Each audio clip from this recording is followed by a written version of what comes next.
We're winding it down. We're bringing it back. That's a reference to something I'm not even going to bother to try because I'm bad at that. Season 8, Episode 2, A Night of the Seven Kingdoms. This is often lauded as the best episode of this season. Do I agree with it? I'm not quite sure. Pat, what do you have to say about it? Hey, listen, Dom, I think you, the Talking TV family that's talking Thrones with us here today, can agree that a night, what is it? Night of the Seven Kingdoms? I can't even remember the title. Night of the Seven Kingdoms is Brienne's episode, and well deserved. And it could have been called A Night in Winterfell, or Winter Hell, as I call it. But hey, who knows? So let's see how bored the characters get.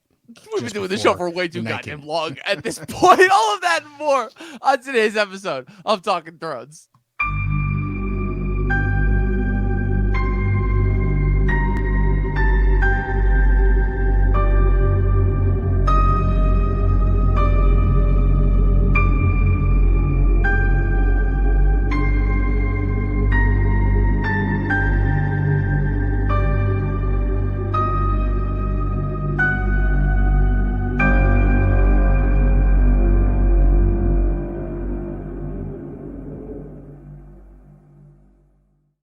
Oh, man, that's already how you know we've been doing this show for way too goddamn long. What's up, people? We're back for another episode of Talking Thrones. Like I said, we're breaking down more of the infamous Game of Thrones final season, trying to figure out exactly what it is that went wrong. And we're in our kind of second installment in kind of, as we were talking about last week, the trilogy that kind of set up the beginning half of this season, right? Part 2, installment 2, A Night of the Seven Kingdoms. I think the best way to classify this episode is basically where it is one half kind of just more characters just stewing in the drama that they found themselves in. And then the second half is kind of this long kind of highly built anticipatory wait for the inevitable coming of the dead, as we talked about. This is the only bottle episode of the entire show, bottle setting in which meaning an episode that takes place with entirely in one place, that involves no action of any kind. There is no action of any kind in this entire episode, as they save that all for the next episode. This episode is also the final episode written by series mainstay Bryan Cogman, who was the only other writer besides Benioff Weiss who wrote an episode for every single season of the show. Some of his previous credits include Cripples, Bastards, and Broken Things from the first season, What Is Dead May Never Die from the second season, Kissed by Fire from the third season, Oathkeeper and The Laws of Gods and Men from season 4, Kill the Boy and Unbowed, Unbent, Unbroken from season 5, Blood of My Blood and the Broken Man from season 6, and last season Stormborn. So, Pat, we were talking last week about how kind of this first half of season 8 really works well as this kind of build up towards the battle against the dead, and how this episode is kind of works as like this really interesting middle act. Like I said, we're entirely in Winterfell this time. We're really just following along with the characters as they're just kind of like stewing in all the different things that have happened both before and leading up to the battle of the dead. I don't know. What were your thoughts on this episode in general? Dom, that list of episodes that you just gave a second ago was pretty much what your top 10 list of the not best even episodes? not even I would say only about like half. I don't know, some of those episodes are not that good, but I'd say at least like two or three of those episodes might make the top 10. Listen, the Broken Man is fantastic. Broken Man's up there. Kiss by Fire is like top 5 episode for me. Yeah, so so many good episodes, I guess, written by this particular writer, and I think this one's no different. Like I totally think slowing down the action, pretty much like we said last week, that you had young Umber have one of the most horrific child zombie screams I've ever heard, and it showed you the impending doom of the Night King, and then we take a full blown. What is this? Like, is it an hour runtime or just a little bit about after? an hour? Yeah, this is the only. So the last week's episode and this episode are the only episodes that are under an hour. Every other episode this season is over an hour long. Yeah, so this is an hour of basically all the characters waiting for the Night King to arrive at Winterfell, and we've already had last episode, which is like we said, all about the characters kind of meeting each other and figuring out how they're going to interact, and how their issues with one another, or what one another stands for, how that's all going to be resolved. This episode here, we still got some of that playing out, but for the most part, it's like, okay, we got to put that stuff on pause. We got to somehow come together, because tomorrow any one of us can die because there's an army of the dead coming straight for us. Well, what's interesting too is it seems to be this is the episode we talked a lot last episode about kind of how we weren't sure if the direction that Benioff and Weiss took, which was to ultimately resolve the Army of the Dead conflict that had been built up throughout the course of the series within the first half of the season, and then focusing on kind of the conflicts that were still left over for the second half of the season was the right choice and direction to go. And this episode, I feel like, is the perfect example of, okay, we still have all of these lingering conflicts that are going to continue to haunt our characters past whether they survive the Army of the Dead or not, but we kind of all have to put them on pause. So obviously, again, because we still have this looming existential threat. But I feel like if last week's episode was kind of setting up the threads, then this week's episode is definitely the one that shows, oh, even if the only thing that's going to stop these threads is if we are all mutilated, like brutally destroyed by this army of zombies that's coming for us. Because as the opening sequence of this episode shows, it's like, no, that there is no love lost still between these characters as everything goes. Because again, despite the fact that this is all set entirely in one setting, there is still a lot that happens in this episode. Let's just dive right into it. Opening scene of the episode, I even wrote in the notes here, Jaime testifying before the High Court of Winterfell. You know, Sansa, Bran, Jon, Daenerys, Tyrion.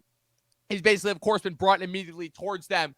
And wait. This is now it's the time, right? This is the infamous coffee cup scene. No, that's still a couple episodes away. What do you mean? I thought it was the whole thing. Not they're at Winterfell. Last of the Starks. Last of the Starks. It's the post Army of the Dead celebration. When Daenerys is there to judge. That's when it happens. I guess I'm gonna have to see if it's still in the HBO. No, they edited it out. They edited it out. It was only in when the episode first aired. I heard they drank a lot of coffee on set. So I mean, they never shoot countless nights. They were shooting countless nights on end. So you have to assume there was a ton of caffeine that was consumed. Yeah, I guess, man, I guess I'm not the true fan that knows his Starbucks. Oh, you're fine. Continuity facts, but hey, I guess 2 episodes from now, I'm gonna see where it should have been. Where it should have been. Yeah, I'll even make sure that I pointed out to you. Yeah. So, like I said, so Jaime is in front of this court, and it's really weird because so it starts off like kind of with this story that Daenerys is telling, where she's like, I remember this story that my brother told me when I was a girl, about the man who killed our father, and we talked about the things that we would do to him, and how the legend of the Kingslayer. The legend of the Kingslayer once again brought in front of us, and it's like it's one of those things where it's really weird because I'm like, I'm not quite sure what the purpose of this scene serves, because it's like, so Jaime showed up single-handedly, essentially just to tell them, yeah, remember all that promises that my sister made last season about how the Lannister forces were going to come north and reinforce us in the Army? Yeah, all of that was bullshit. Basically confirming what at least half the characters kind of had already figured out, what we as the audience already knew from last season, which is like, yeah, Cersei's full of shit. She never had any intention of helping out. She was just going to let you guys die at the hands of the Army of the Dead. It's really strange that he leaves, and even though he's the head of her armies, it doesn't seem like he's able to get anyone to come with him. Right. He's the only one. Yeah, so it which is really think about it. There is his whole reason of being there is he swore an oath to be a part of this battle, and he's going to do the honorable thing, which gets everybody killed, like Ned Stark, Robb, everybody gets killed in this show. If there's one thing we can't take away from Game of Thrones, one continuous thread, honor just gets people killed. Yeah, so here's Jaime showing up to do that, but there's no other Lannister troops that are willing to put this loyalty on the line. There's a subtle thing that's said here where even in the army, your head general, the person that you've has maybe kept you alive with his strategies and just the way he's been, he's not even worth being loyal to. So there's kind of a story behind the story here that we can think about, and he's basically been abandoned by his men. Or the other thing is Jaime kind of left in the middle of the night and just abandoned his men. Right, I never got the sense that Jaime let anybody else know where he was going or anything when he left originally. Yeah, which it's an interesting thing, right? It changes the character depending on what he did. Did he leave in the middle of the night, thinking that? Well, he apparently left during the only snowfall the King's Landing has ever seen. So yeah. But the main thing is like if he leaves thinking that his men are not going to follow him. Or if doesn't want them to die to the Night King, like there's something unexplored with his character decision, because he does arrive in Winterfell just by himself to get chastised by Bran. Not You even, know, because Brian just lets him off scot-free. well, kind of, but like, Kind you of, know, sort because of, you know. I mean, well, everyone else is it's more so piling from on. Daenerys and Sansa than like anything else. And it's ironic enough because it's like Daenerys and Sansa have like clearly shown like, yeah, they're not gonna get along. And this is the one thing that gets them to agree finally, because Daenerys is like, yeah, I hate you because you killed my dad, and Sansa's like, yeah, I hate you because you at least helped in getting my father killed and ambushed him in the street and helped betray So, my family. so what was the specific line he said? I did it for my loved ones, or whatever. Yeah, so the whole thing is when Sansa calls him out, and again, in the only instance where Sansa and Daenerys have ever agreed on anything, Jaime basically says, what, do you want me to feel bad about the things that I did? I don't. Everything I did to protect my family, and I would do it again if I had to, you know? And that leads him to ask, okay, so why are you here? And he's like, because the whole thing that's established here is like, well, okay. Well, that's leading into Bran's, you know, the things we do for the things love, we do for right? love the, and all the that. robotic, Yeah, like, yeah. callback to season that one. Mr. Roboto. Yeah, so like everyone just kind of like pauses and looks at Bran like, oh my god. They're like, oh boy, the soothsayer has spoken. We must obey his word. So of the future king. So Jaime is, you know, he's kind of taken aback from that, and he stares at Bran like not knowing what footing he's on. So. Yeah, as he does in a lot of instances. But I think it's funny because I mean the whole thing that's established here is that like so. The other weird thing that Game of Thrones final season does that is probably one of the things that I'll agree with the critics on is that they're attempting to seemingly undo a decent amount of the character development that has been done towards Jaime so far, where even though Jaime does, you know, go out of his way to come north and participate in this battle against the dead, after the fact, all he does is sleep with Brienne and then go back in order to save Cersei and then attempt to convince everyone that he's not this noble, honorable person that everyone has thought. And he's trying to like essentially just make himself into just another regular guy. It's trying to break through all these images that people have cast onto him. And so essentially what he's saying is like, yeah, I would happily betray you and kill you all and murder you because you are my enemies. The only reason why I'm here is because I'm here to ensure that everyone survives and that I'll essentially have a part in playing as far as like continuing the overall survival of everyone else, you know. But also I know it's like, yeah, I'm here by myself. It's like, what am I going to do? And obviously Tyrion attempts to come to his defense in that sense. It's like that he came here all by himself. He didn't have to. There's nobody else with him. He knows that everybody here is his enemy. Why would he do that? And that doesn't help his cause at all, because Daenerys is like, last thing I remember is you telling me, you promising me that your sister was going to lay down her arms against me and send her forces north. Yeah, I don't see that happening. So what does that say?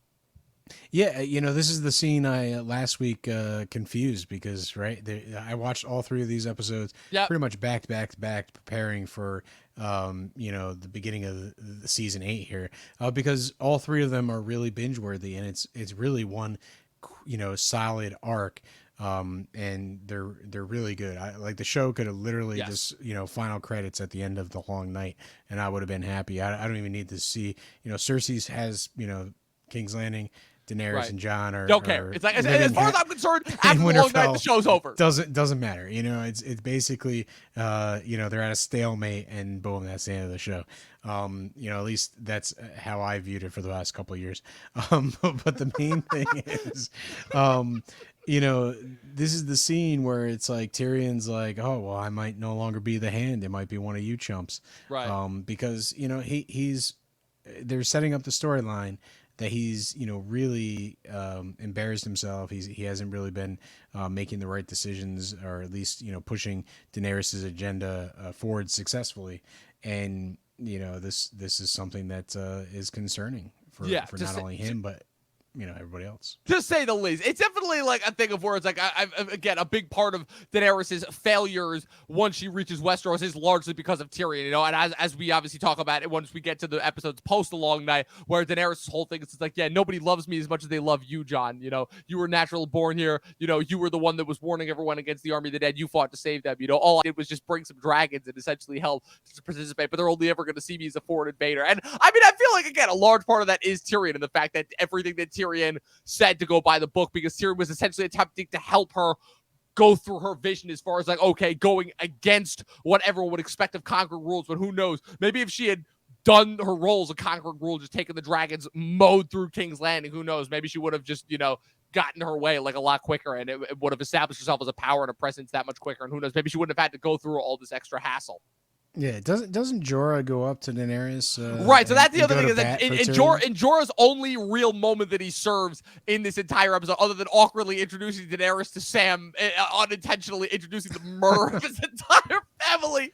That was last week, was it? That was last week's episode. Yeah, the only other purpose that he really serves before his unfortunate untimely death is kind of talking to Daenerys and basically saying that, like, oh yeah, Tyrion, yeah, he screws up a lot, but hey, he's got a good heart. He's got good intentions, Well, wasn't he like way back when I had a jar of wine and Tyrion in a boat? I almost drowned him in the wine. Yeah, he's like, no, because he's like, doesn't he like to hear himself talking? He's like, he talks so much, I almost drowned him multiple times before we even got to you. Yeah. I'm adding to the the embellishment of that scene, but the fact is, Jorah says he couldn't stand him. He's not someone that he's going to get along with, but, he is a good advisor and someone worth having on your side. So, like, Jorah does go to bat for Tyrion, here in this episode, and maybe that goes a little bit of a ways. We'll see. I mean, she chooses to keep him around as his hand. And the other person that's going to bat as well is Brienne also, because Brienne, like I said, just as much as this episode is about Jaime, it's also about Brienne, where Brienne stands up and vouches for Jaime, again, going based off their long experience that they've had together, obviously going all the way back to their journey in season 3, and then them kind of reuniting at River Run in season 6, and her even attempting to coax him to talk to Cersei at the end of last season. And yeah, these two have been through a lot, and they've grown a bond of at least what I thought was respect, and then what turns into some sort of like kind of love, like mutual love back and forth. I don't know. Like, it's so weird the direction that they take that in, but the thing is, they have the mutual respect thing. They haven't really interacted with each other romantically. Right. They definitely respect each other. And this point here is, it's Sansa, Daenerys, they're grilling Jaime. Tyrion kind of has his, failed kind of backup here. And so she stands up and says, listen, this guy, I was his prisoner. He then, let me go and, equipped me to fulfill his promise to find Sansa and Arya and keep them safe. And if it wasn't for that promise, Sansa, you would have died, pretty much like, so it's like, I vouch for this guy's character because, the series of events leading up to Brienne being where she was and doing what she had to do to get Sansa away from the Boltons, that all would not have taken place without Jaime deciding that she was worthy of, fulfilling the promise that he could no longer do. That she was better apt for it than he was, and really giving her the resources that she would obviously use to achieve that goal. Right, 100%. And it's enough to at the very least convince Sansa, which convinces Daenerys at the very least to like let them stay. And their whole thing is it's like, okay, even if it's just one more fighting man, we could use all the help that we can get. So they reluctantly allow him to stay. And that leads to, again, these next 3 instances that kind of fill up the middle half of the episode before we get into the last half, which, like I said, is just kind of the waiting game up until the long night, the ultimate fight with the long night. The first one, Jaime approaching Bran in the Godswood and apologizing for pushing him off the tower. One of the creepiest and yet also weirdly fulfilling scenes. Again, it's so strange because of like the kind of anticipatory build up towards the end, all the characters are kind of able to put their emotions out there in a way that I feel like would feel very antithetical and not at all authentic to how this show feels. But because all these characters are literally awaiting on the precipice of death, all of their actions that they're doing here kind of make sense. And obviously, Jaime is coming forward. Jaime has changed, obviously, significantly in these last 7 seasons coming up to this moment. And so is Bran. Bran is clearly no longer even human. The thing I cannot stop thinking about right now is just like Bran sitting there in the Godwood and he's like rolling his wheelchair back and forth. And he's like, is this the spot? Or is this the spot? He's wondering what spot, he needs to be in when the Night King comes. So that he's like, I need to be in just the right spots that the Night King can be just distracted enough for Arya to jump in. I've got to make sure I get it exactly right. And then Jaime comes in and it's like, oh, are you busy? And he's like, no, you just messed up my spot. Now I'm going to have to start all over again. Yeah, so I don't know. Obviously, they're not going to go for yeah, basically Benny Hill hijinks, you know. Hey, man, But who knows? It's there is a clearly not certain something that's above them, no, there's a certain or thing like beneath them, rather. he's always in the Godwood, and I know there's the whole imagery of the big tree, and that's how he knew that he had to go to the three-eyed raven at the end of the world. Um, so it's kind of like this weird thing where they're attaching Bran to this tree because it has to do with the three-eyed raven, but he's just Always always there. near that tree. Always there. So I guess you got to have scenes or places for scenes, and that's his. So Jaime comes in, and it's kind of like, hey man, it's sorry about those legs. Right. And Well, it's he more of tries a to thing make of it's like again, it's like amends. it's so weird because it's like Bran is both pardoning him and not pardoning him at the same time because he's like, oh, I'm not the person that I am anymore. And he's like, you had to do what you had to do because you wouldn't be where you are right now if you hadn't done what you did. And I wouldn't be where I am right now. And I would, if you hadn't pushed me off that tower, I would have never become the three-eyed raven. And I'm like, is that necessarily a loss per se? I don't know, Yeah. but Well, it's by any sense of the meat, like from Jamie's perspective, what he did was horrific, and is it's really unquestionable that he should be punished for it, or that an apology is not enough. But Bran, obviously, he is otherworldly at this point. And it's just like it doesn't matter to him. It's the last thing from his mind. He needs to find the spot that he needs to be in. He needs to sort of like leave these subtle hints and move this dagger right. around, and do all this Like like everything is just a chess piece to him now. yeah, exactly. And it's one of those things where I don't think the show does it rather that well, but like Bran kind of is running his own game. But you as an audience member, I don't know how many times you can watch these episodes. There's kind of like some clues, but you're never going to get anything concrete. It's kind of like left up to your imagination.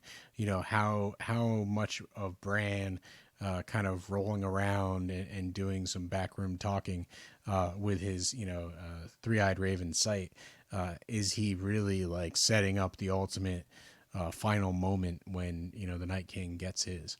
Right, exactly. So, cut to the next scene, Daenerys meeting with Sansa, which I think is probably one of my favorite scenes of this entire season because it's for the Dude. it's again an instance of an exchange that could go so easily well where you have two polar opposite minds that in all likelihood should have the same alliance because I don't think we have two characters that hate Cersei more than these two characters as far as like them being able to bond. And Jorah even gives her advisement. It's like, yeah, if you want to eventually, become queen of the Seven Kingdoms, get to know all of your perceived enemies, or in this case, potential allies. Where again, Sansa is somebody who should be an ally for Daenerys, but just her previous experience with Ramsay and Littlefinger and everyone has just seemingly prevented her from trusting anybody that's not an immediate advisor of hers ever again. And so Daenerys is out here extending an olive branch, trying to get to know her better and essentially clearing the air as far as it's like, okay, so you are blaming me for kind of being this seductress of Jon,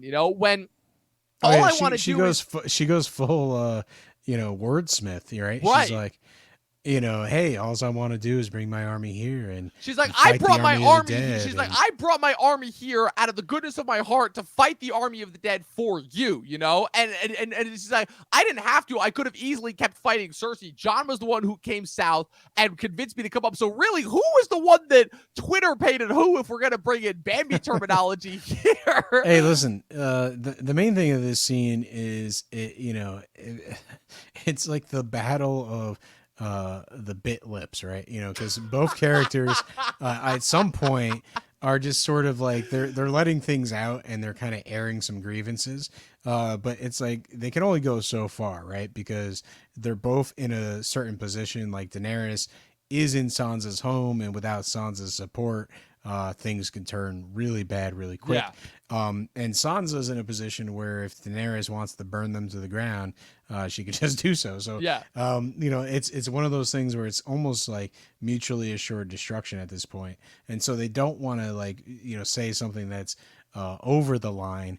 But both these women are going right up to that line and almost being like, you want to cross over? Right. But they're biting their lips like so hard. Right, and ultimately And what it comes down to is their kind of conflict over that one area where they will not cross, which is the north, ultimately, when Sansa asks her, because she's got her hand on her hand, and she's like, okay, so what about the north? And Daenerys doesn't have an answer because they both know, because they know Sansa, after everything they've been through, after all the hardships they went through in order to get the north back in the Stark's hands, Sansa, regardless of what Jon Stan says, Sansa will never, ever relinquish the North's independence for anyone or anything.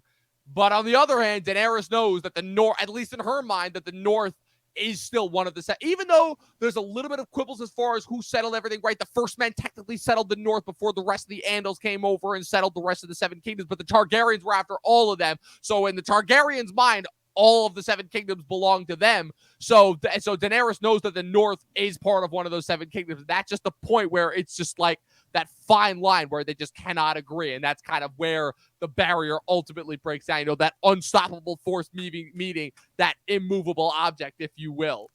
Yeah, it's great that you brought up Hulk Hogan versus Andre the Giant at WrestleMania 3. I mean, I was always going Dark Knight there, but because that's always what I go to. But I guess Christopher Nolan also was a big WWF he fan must have been. Hey, time. Chris Nolan is apparently a low-key, like a Travis Scott fan, so who knows what he actually likes. The dude's a robot as far as I'm concerned. Well, listen, that phrase is definitely been used by many a media company. So, maybe the reference comes from somewhere else. But the fact is, the two of them, it's kind of weird. It gets to the complexities of what's going on in the story, because Daenerys has said over and over and over again she wants to come and destroy the wheel. So, why does she need all the Seven Kingdoms to bow to her? What would be wrong going in here, destroying the wheel, and then having like a pretty strong alliance with the North, which is now an independent kingdom. Right. Not to mention the fact that the North is larger than all the other Seven Kingdoms combined. So it's another one of those things where just logically it's like, wouldn't it stand to be more beneficial to have the North in your alliance regardless of what their stance are? Who really cares if they are a separate kingdom at that point? Besides, it's the North.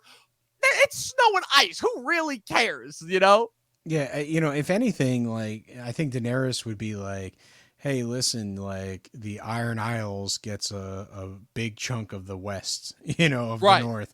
Because Daenerys has a good relationship with Yara, and, maybe shrinking the landmass that the North has would be a little bit of a deterrent for, Sansa and the Starks, going forward. From really kind of like attacking Daenerys. So, like, we're not going to get this like huge political back and forth about, what could be done. Like, you want your independence. Well, you got to give this land over here so it's a counterbalance. In this situation, there is sort of a grand diplomacy that has, to be played. And we get to see a little bit of it here in this scene of, obviously Sansa not willing to back down, wanting to know what she can get. And they don't have time necessarily to hash it all out here. We're talking about like, this could be like a year of negotiation of exactly what happens. And the war is here now. Like, the Army of the Dead is, hours away. And after that, like only a couple days later, you're going to have to fight Cersei. So, clearly they're trying to find some common ground as quickly as possible. But in reality, this is a conversation that would take place over several months, if not years. And, war is kind of pushing it to a head right exactly now. It's another one of the things where, again, I don't necessarily know if it's one of those things where Benioff and Weiss were geniuses or not really, or trying to be smarter than they actually thought they were by trying to have the immediacy of wartime accelerate conversations that normally in past instances would have taken episodes upon months of trying to deliver. But as we know, there is absolutely no time, because they were marked by two sudden arrivals when Theon arrives in the hallway next in the next scene, and Sansa is reunited with him in a really, really tearful scene. Obviously, again, they kind of only give us some brief moments where Sansa and Theon are kind of, eating together, chilling together, hinting at potentially something before his unfortunate, untimely death in the next episode, as well as the arrival of Tormund and Just, the Night's Watch and Beric and the Night's Watch. It's like they might as well have sent like Theon to the disgusting porridge line. Hey, dude, just eat that gruel over there because you're probably not going to make it. Right. Like I said, it's just, there's a lot of it's just like kind of characters accepting their fate, especially character, kind of coming full circle when Davos has that encounter with the one little girl online with the beginnings of Grayscale, and he's immediately taken back because it's like, oh no, am I seeing Shireen's ghost here? Or like Shireen reborn. Listen, I think that scene really does work because Davos is like stricken and he's frozen. And Gilly comes in and kind of starts the conversation, and it's like, hey, the crypt is going to be scary. I know I would be safe if you were there.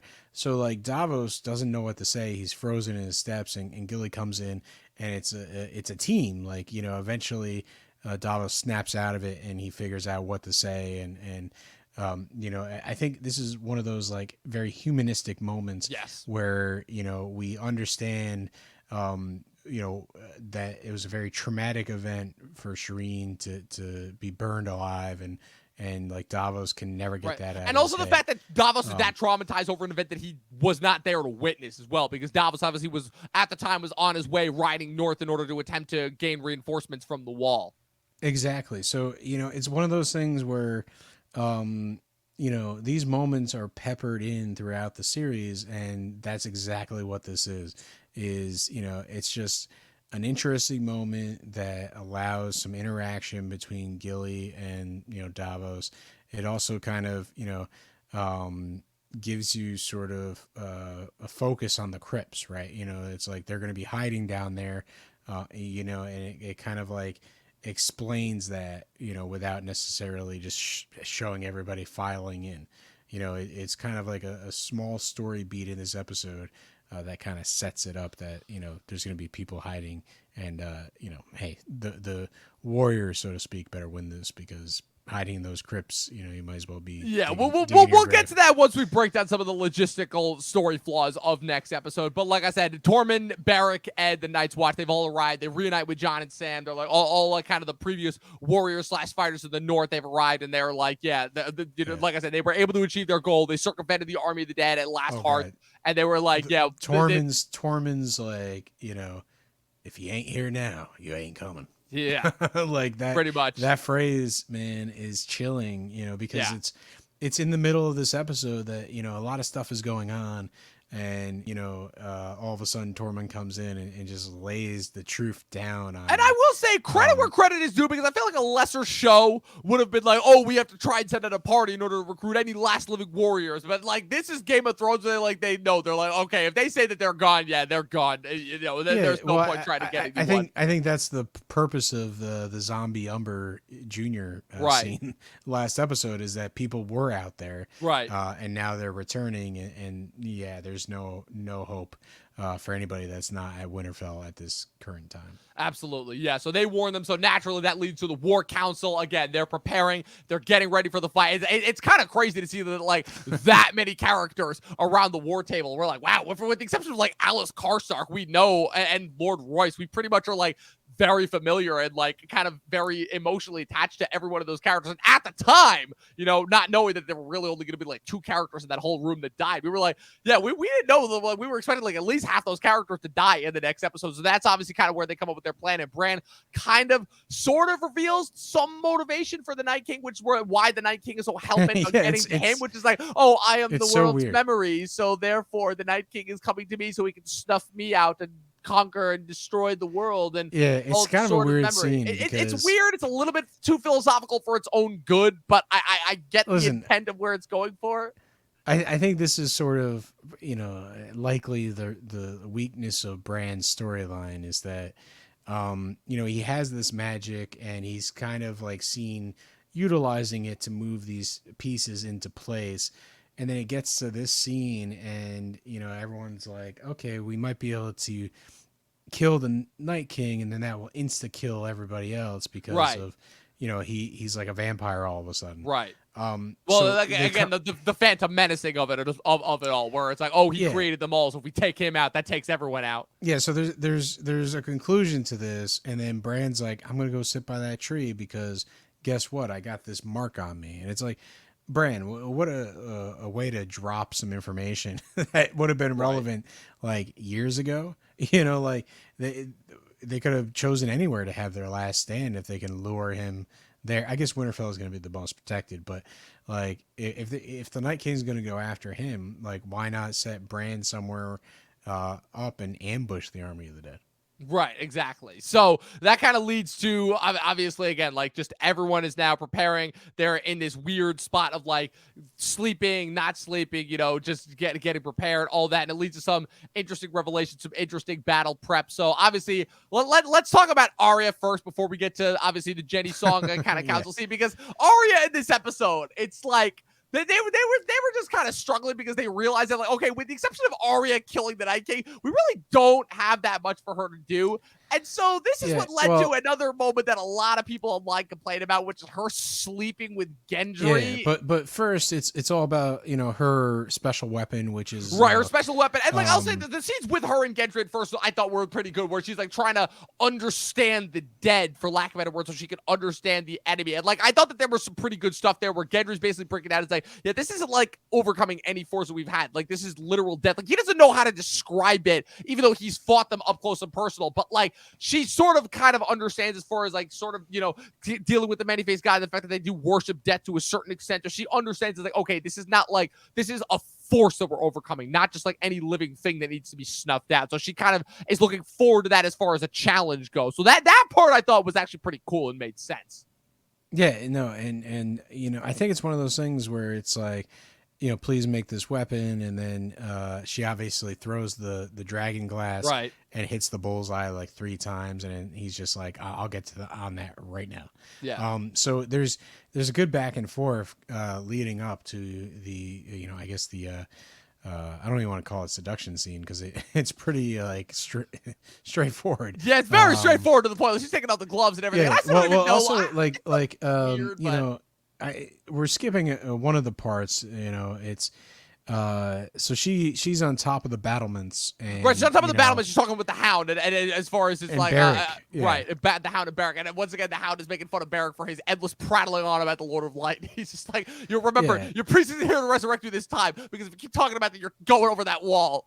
Yeah, so there's the back and forth and whatever, and she gets a swig of alcohol. The big thing that's established here, she asked the Hound why he's here fighting for the North when he only fights for himself, and she kind of retorts by saying, "Oh, I fought for you, didn't I?" And where it's kind of like, kind of again like kind of the fulfillment of his redemption arc, where he's like, "Yeah, I'm not just fighting for myself anymore. I'm fighting for all living things." The other line that was cool is like, "You left me for dead." It's like, I robbed you first. Like that was a really good line too. Yeah. I think the fact is like these first 2 episodes again are just all these character moments, and this episode specifically focuses on what you do before the big war, and Arya has some unfinished conversation to have with the Hound, but that quickly kind of runs its course because the two of them don't really need to say much. They can say it pretty quickly and understand where each person stands. So she basically says, I'm not going to spend any time with you, miserable shites. Miserable old shits. Yeah, she went full British for some reason.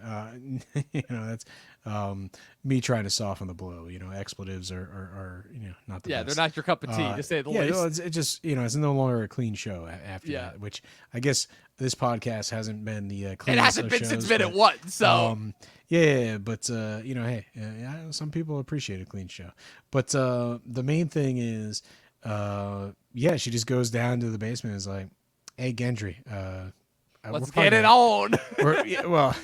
Bruce Buffer's there, and he's like, time for the main event. But the thing is, she's pretty like straightforward. It's like, we're probably gonna die.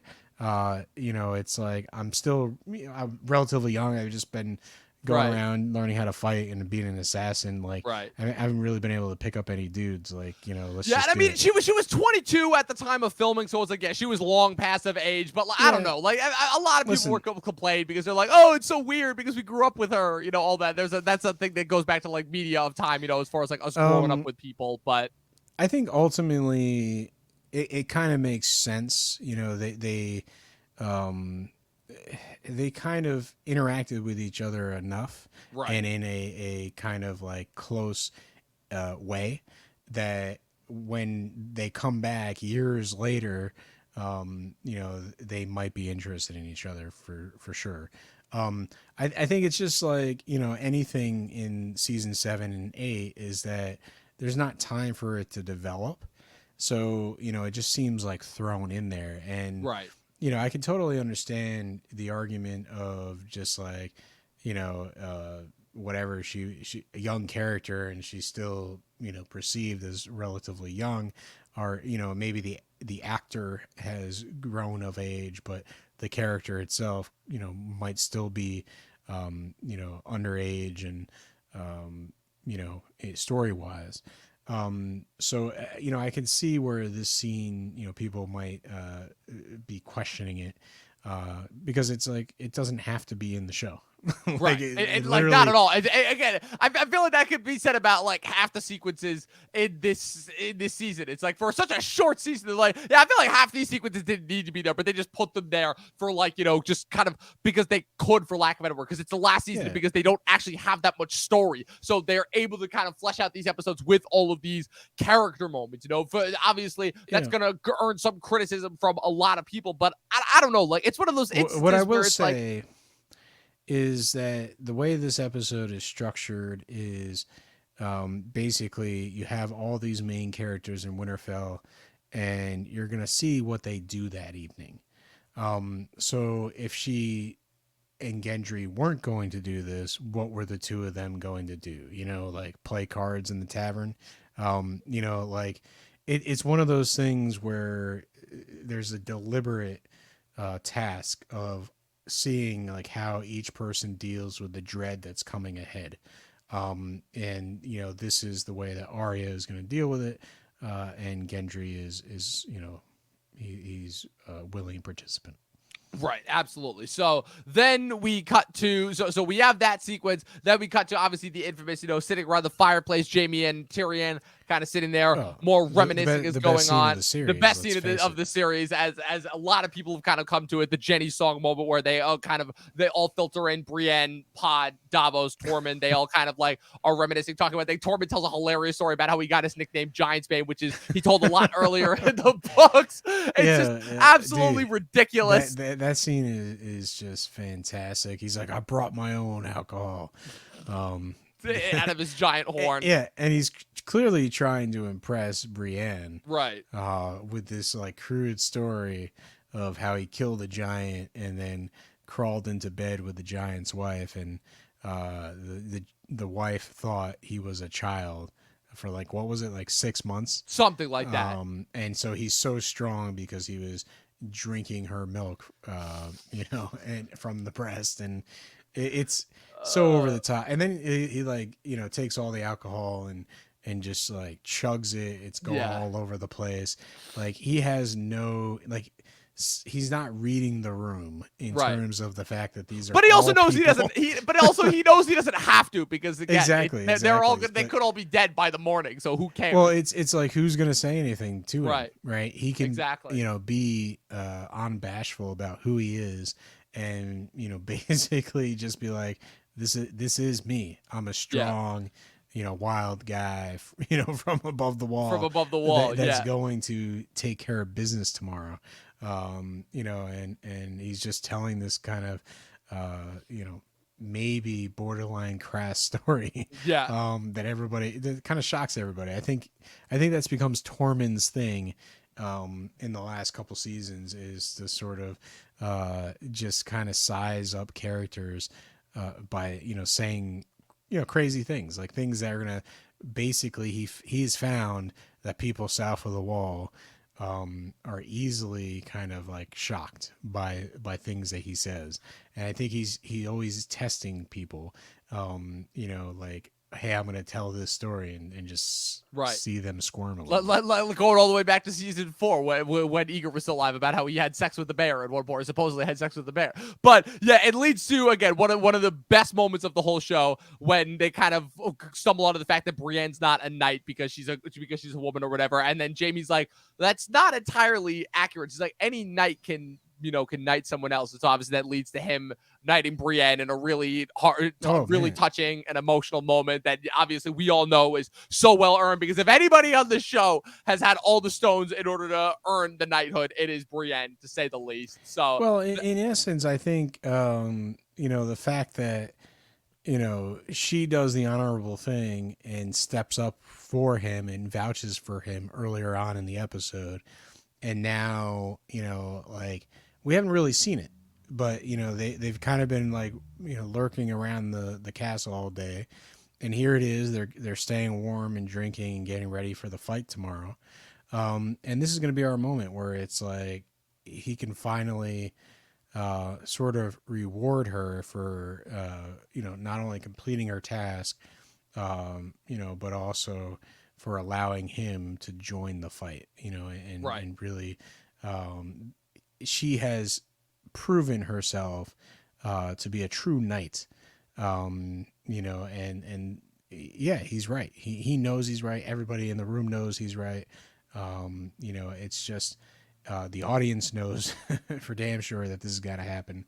And so it is, like you said, a really touching moment that is later followed up by the fact that he requests, to join her ranks. And I believe that happens just before the fight. Right, that happened earlier on in the episode. scene where he's talking with Tyrion about Cersei and her not sending the armies north, before he talks with Brienne, and they have their little like bout, and he requests to fight in the vanguard with her. But it leads to, I think, this episode. It is this episode, yes. But it leads to, I think, one of the most hauntingly beautiful moments of the entire show as well, where they're like, we need a version, we need a Pippin song from Return of the King. Anyone know a song, and it leads to obviously Pod singing Jenny's song, which kind of lingers and haunts over the battlements as far as how everyone's prepping. And it's, I was going to say Tormund burst out Highway to Hell, but I guess well, obviously, so in Return of the King, obviously, when Denethor is asking Pippin to sing a song, and Pippin sings that one song, I can't remember the name of it, but I think it's The Long Goodbye or something like that.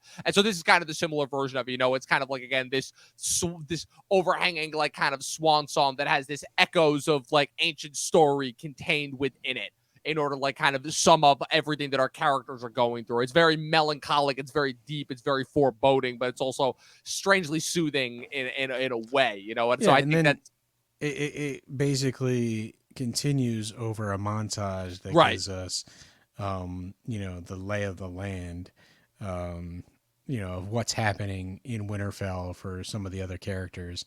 And then it gets to Daenerys and Jon, right? Yep, Daenerys and Jon, the big final moment, the revelation again. We have to continue that storyline going. So they're in the crypts right before the battle's going. Jon is looking at at Ned's statue right before everyone gets down there, and Daenerys comes up to him and he finally lets it loose. He lets her know the information that Sam told him last week. Is like, yep, not only am I'm a Targaryen, I'm a last living Targaryen, and I'm also your nephew by legalized marriage. And she's like, she doesn't even know how to react. I feel like it's crazy, because the thing that I'm constantly baffled by is the fact that she seems more disgusted by the fact that he is a contender against her for the throne, rather than the fact that he is her nephew, where it's like... Well, I think, it's already established in this time period that the Targaryens, intermarried. And so it is kind of a thing that happens in this world. So, I think, obviously maybe it's not an ideal situation, but, Daenerys is kind of one tracked at this point, and that's she is the rightful heir to the throne.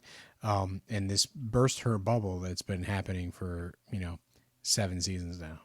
Right, exactly. And like I said, it's another instance of where just continuing to draw out that tension of the fact of, okay, if they survive the long night, there's going to be a lot of other stuff that they need to resolve, where it's like, again, Jon and Daenerys barely have a minute to react before kind of the army of the dead unfortunately like arrive, the horns blow, Everyone's getting ready. All the armor's going down. Jorah's trying to get Lyanna to stay in the crypts, and Lyanna Mormont is having none of that. She's like, yeah, no, I'm staying here. I'm fighting.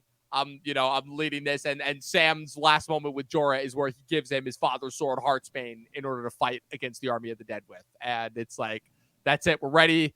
We're getting we're there. The army of the dead has arrived, and the final shot is, like I said, you have the undead hooves stepping into frame of the army of the dead approaching, coming out of the forest, looking out at Winterfell. And where it's like, we're here, we're ready. Next episode, it is time for the long-awaited long night to begin. I think we did skip over one scene where Sam hands Hearthbane over to Jorah, right? That happens this episode as well.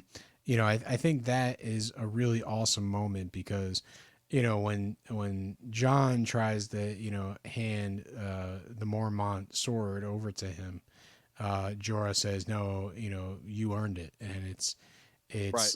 Essentially like Jon was a son to him. And I think Jorah kind of picks up on it, even though there's, no way, he could really know for sure. Right. And so he knows how much that sword means to Jon. So he lets it go because he doesn't necessarily feel the right to it. And then, here comes Sam, who's in a very similar boat, right? Randall and Dickon were burned alive, and he stole the sword, right? So right. He didn't really necessarily he wasn't going to inherit this sword. He stole it, so he got it from nefarious means. But then also at the same time, I think Sam is making a definitive choice. Like, he's not really going to go back to his home after all this. I think he sort of concedes the Tarly keep, right? And so he kind of gives Jorah the sword, almost like, that's not my world, but Jorah, you come from this world, take this sword and do well in this battle. Right, exactly. And like I said, at the end of the day, the second half of this episode serves its purpose. It sets us up for the Army of the Dead, and we're getting ready for them. It's all happening next week. So that was it. That was our recap of Season 8, Episode 2, A Night of the Seven Kingdoms. We're just there. Like I said, we've finally been waiting. We've been building it up. We're at the long night. We're at the Army of the Dead. Will it pay off? Will the plot problems keep this episode down like they have so many episodes in the past? Find out by tuning in next week for episode 70, our 70th episode, The Long Night. Pat, thank you so much again for hosting this episode with me. Where can the good people follow you on the interwebs? Hey, listen, Dom, I'm just posting some things here and there on Instagram at Patrick W. Huber, Huber. Go ahead and check it out. Just things that interest me, some cool footage that I shoot, cool photos, funny things that my students do. Just random Yeah, I saw stuff. that picture you posted of the chair. I thought that was pretty good. Yeah, that was a while ago, but it's pretty, just interesting things. You give students freedom, and they surprise you with the humor that they have. Yes, indeed. Yes, indeed. And of course, you can follow me at Movie Nerd Reviews across all platforms. Be sure to follow the official Talkin' TV podcast across all platforms as well. Subscribe to us on YouTube. Follow us on Twitch. New episodes of Talkin' Thrones are released on Spotify and Apple Podcasts every Friday. And as always, people, 12 seasons in a short film, and watch more fucking movies. We're almost done. We'll see you guys next time.